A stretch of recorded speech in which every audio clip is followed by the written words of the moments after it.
The next stop, Aztec, New Mexico. A half-mile up the road from breakfast, we head up to Navajo Lake. It's a beautiful drive, and it's been reported that space aliens were right along this route. It's about 17 miles before you cross the San Juan River and get to Abe's place. They have you covered for eating, sleeping, and of course fishing. Just up the road is Floating Fish, but right now we're going to head up to Navajo Lake.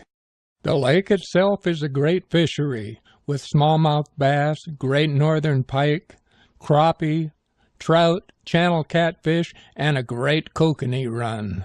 The dam, completed in 1962, is 400 feet high and over 1,200 feet long. And just below the dam is the quality water of the San Juan River.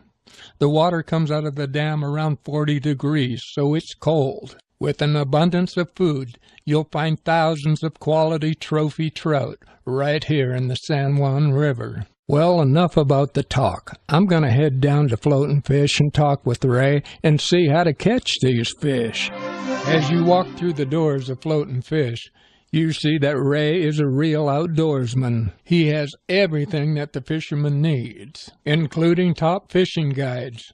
But right now, I need a fishing license. That and that. All right. With my license, they do it all online, and he's been bragging about his typing skills, but we're getting through this here. We're going to get a 5-day license, and it's, how much is it? It's $33. $33. The 1-day license is $21. $21. So cheaper than a movie. You gotta get a 5-day license if you're going to do it. So, I mean, 2 days would be $40-something. So you might as well get the 5-day package. I see you have 2 different areas to fish here. Can you explain the difference? We've got a quality water. It's for the preservation of trophy trout. It's 4 miles right below the dam, and it's all strictly catch and release, single barbless hooks. People come from all over the world to fish here. Now, people that come with barbs on their hooks, they have to file them off? They just have to mash them down or file them off. With the New Mexico rules, you can use more than 1 hook, or you can use barbs. You can use 2 hooks is the most you can use. And down the regular water, yeah, you can use anything you want. Below 4 miles, you can fish bait, you can harvest 5 fish. You know, I've heard from a couple guys that the best way to do it is to come up and get a guide, and the first day anyway, and kind of learn how to do it, because it's kind of special fishing. It's kind of a unique place. So it takes a certain technique, and the water's so cold coming out of the dam. That's why the insects are so small. So our flies are micro, and the big fish eat thousands of those insects every day. But that's the thing on this river. The water's cold, the insects are really prolific, and it's just a challenge landing a big fish on a really small hook. Now, when you say really small, you mean like an 18 or a 20? Like 24s, 26s, and even down to size 30s this time of year. Wow, that is small. It is small. Well, why don't you show me a couple flies I should use today? All right. And we'll get going on that. You got enough flies here. There's quite a few here for sure. Do you tie some of them yourself? I tie a lot. Yeah, I tie a lot. I sell so many flies I can't tie all of them, but I try to tie as many as I can. Well, how long have you been here? 21 years. 21 years. So you know the match, the hatch, and all that? Oh yeah, I try to anyway. And this is a stomach pump sample out of some fish. This is the size of the insects that we use every day. That's the flies we're trying, or the insect we're trying to imitate with the flies. Those little small white worms in there, right there.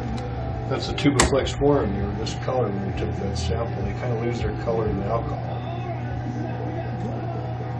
It was blood red.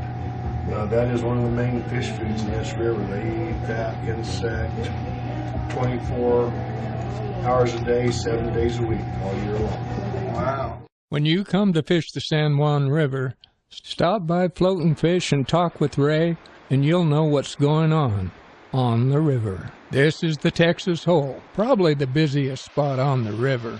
I caught 2 fish here. And what's amazing, you can see these giant trout right beside your feet. No monsters for me, but I had a great time. I've got to say, you meet the nicest people fishing. This is Gary Johnson, Vietnam War veteran, avid hunter and fisherman, and now a good friend. He taught me how to fish with flies using ultralight spinning gear. I would fish with a fly rod, except I got real bad rotator cuff. It's a peacock woolly with a gray herl, gray hackle, with a yellow tail with multicolored flashaboo. That gets them, huh? Sometimes. And then this is the one I really have the most luck with. It's just copper body, black woolly, with a black tail and colored flashaboo. And you make all your flies. Let's see all your flies. Boy, look at them all. Oh, this isn't. This one here is one that I catch that's similar to what they use, only a lot bigger. Everybody says you can't catch them with them that big, but that's a number 12 hook with the elk hair wing on it. I feel blessed to meet such a great fisherman. Someone who goes out of his way to teach me how to be a better fisherman myself. I truly appreciate it. And I caught 7 fish that day. Even though Gary caught 15, I had a great day, and I know I'll be back again to the San Juan River.